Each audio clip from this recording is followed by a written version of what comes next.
Welcome everyone to the fourth and final video in this series. Today I'd like to focus on the need for rest.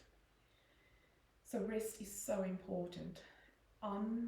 During a class, during a yoga practice on the mat, we rest regularly and then we're active. We're either stretching or we're flexing depending on what the sequence is. But within that sequence, we always rest.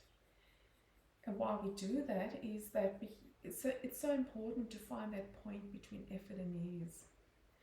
And what happens in a yoga class and on the mat is basically the same. It's what we really need out in our everyday, in the world out there, outside the yoga class. The need for rest is just as important.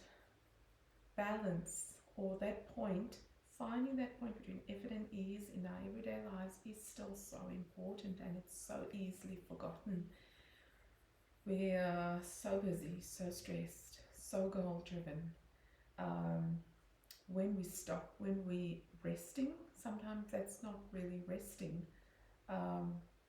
We need to find within our everyday lives that real point, that balance between effort and ease.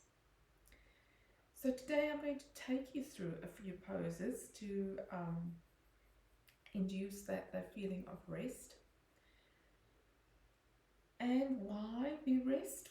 And at the end we always end with something, a pose called Shavasana, or corpse pose.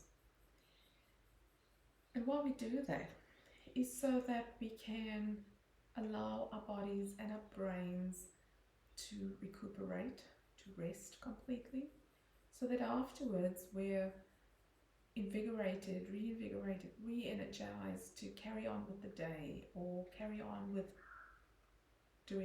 chasing the goals or chasing the day, whatever needs to be done.